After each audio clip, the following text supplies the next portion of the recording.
Schotten, Fadenroth, Starndorf, Lauterbach. Names typical of hundreds of German towns rooted since medieval days in the shadow of the Vogelsberg west of Fulda. These places also stand in the direct path of potential aggression from the east, aggression which NATO forces are dedicated to deter or repel. During September, two large-scale tactical exercises called Reforger 76 were staged, using both this terrain in 5th Corps and the Bavarian hills south of Ansbach in 7th Corps. Training was the principal purpose of these exercises, training at all levels of command in the free play employment of combined arms forces in a situation stressing tactical and terrain realism. Organization of forces and general play of the problem was planned and controlled at corps level. Large teams of umpires were trained to function in the field with the operating forces at all levels to assess the outcome of each combat interaction. In anticipation of hostilities, the 101st Airborne Division, in a remarkable demonstration of strategic deployment, moved the majority of the division with all equipment from Fort Campbell to West Germany in a matter of days and is preparing to join the battle. Unique among its equipment is the mule-mounted tow system, which combines a formidable anti-armor weapon with a lightweight vehicle for mobility. Systems can be transported internally or slung externally by utility helicopters. An even more potent anti-armor weapon is the Cobra Tow, a system combining firepower and mobility sufficient to alter the outcome of tank warfare. Formed in battalion strength, the attack helicopter is one of the Army's most potent means of projecting anti-tank power.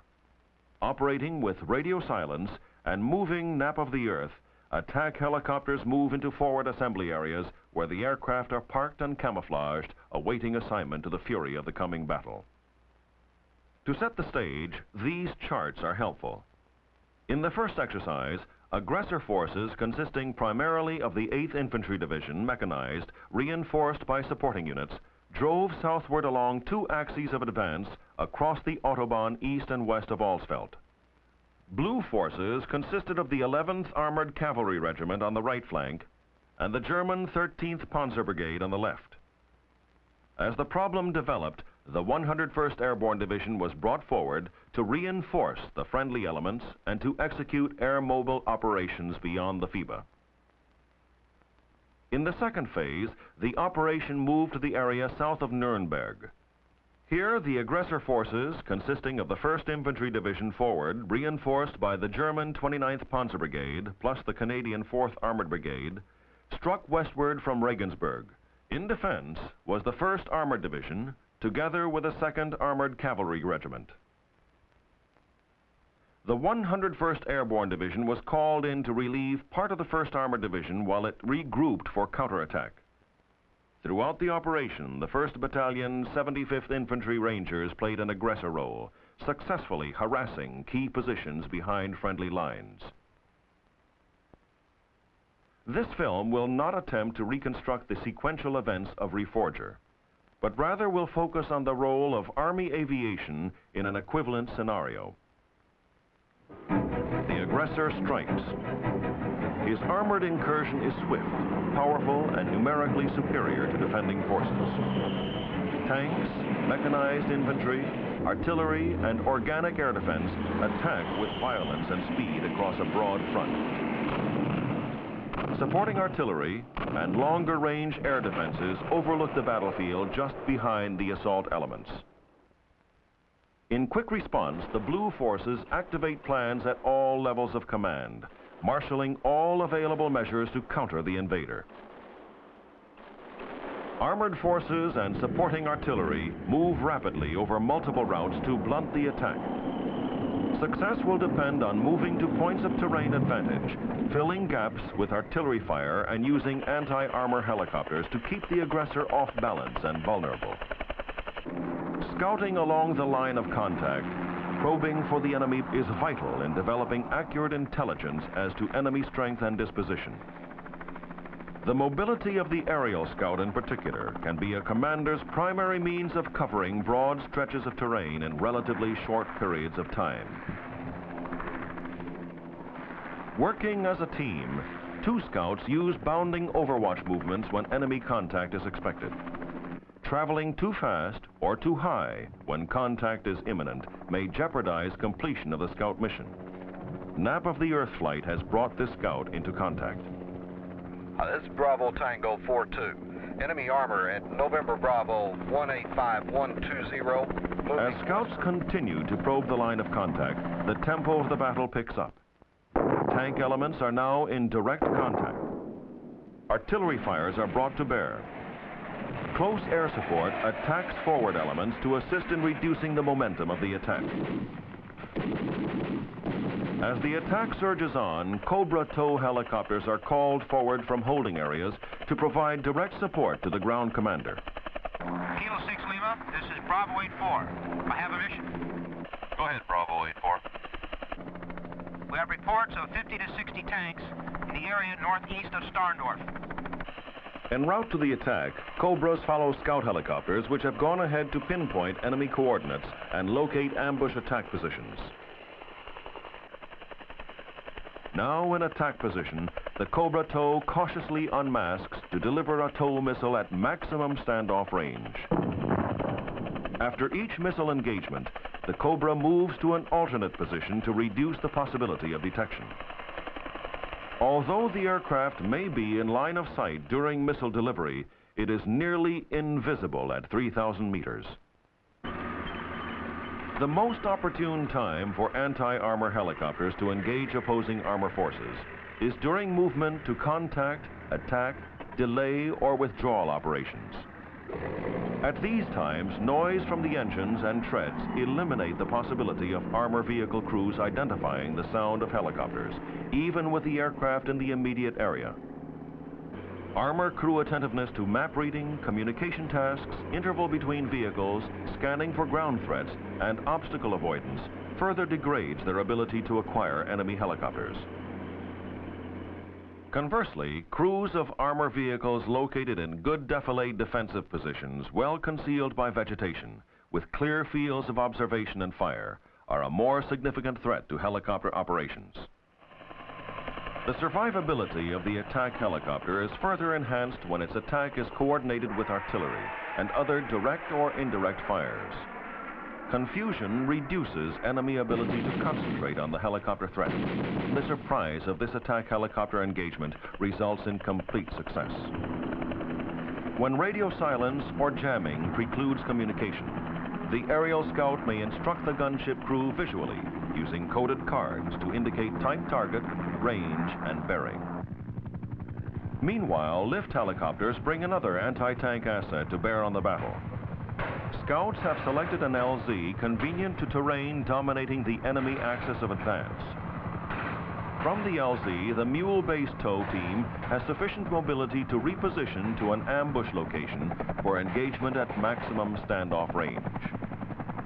To compensate for the relatively short staying power of these teams against a highly mobile opposing force, the supporting lift Huey remains at the LZ to relocate this air-mobile striking force as the enemy continues to advance. By leapfrogging several ground tow teams along the axis of advance, continuous attrition is inflicted on the flanks of the penetration. This tactic capitalizes on the same armor vulnerabilities which favor the attack helicopter. These air-mobile teams may have man-packed or mule-mounted tow systems. In either case, they orient on the enemy and are not normally positioned to control terrain. A scout has pinpointed this armor column and is providing correction for indirect artillery fire. This is Yankee Tango 30 from registration point Delta, right 200 and 50. Future scout aircraft will be equipped to designate targets or provide terminal homing on point targets for indirect artillery or missiles. Within minutes of the line of contact, a forward area refueling rearming point is available to service the anti-armor team. Waiting tankers provide multiple station hot refueling within 3 to 5 minutes. Security of these facilities is assured by frequent relocation, plus the use of concealment and camouflage. Following their quick turnaround, the anti-armor team returns to action. Farther to the rear, a large-scale air assault operation is being readied to strike deep in the enemy rear. Lift aircraft normally dispersed in company areas have been assembled in a pickup zone beyond reach of enemy artillery. Aircraft are concentrated only long enough for troop loading. Air mobile infantry is well suited for numerous missions in a mid-intensity environment. Company-size insertions are practical for raids against tactical operation centers, command posts, and supply facilities, for example. Battalion-size operations may be launched to disrupt or isolate lines of communication. When used with discretion and accurate intelligence information, raids beyond the line of contact can be highly successful. Now, speed is essential to achieve maximum surprise and minimize losses. High-speed contour flying is the order of the day. During Reforger, assault helicopters were flown higher than normal to provide a safety margin in view of the very great hazard of wire strikes. It is probable that multiple aircraft raids will be detected. However, the surprise achieved in such an operation cannot be overemphasized. Throughout history, the factor of surprise has virtually always been a turning point of battle. This operation is also supported with airstrikes and artillery fires. On the other hand, disaster awaits air mobile assaults into defended territory if intelligence on the current enemy situation is inaccurate or if it overlooks the fluid state of the battlefield. It is imperative that LZs be carefully selected to minimize the possibility of landing in an area which may be saturated with opposing forces or the hazard of being surprised and overrun by rapidly moving mechanized forces.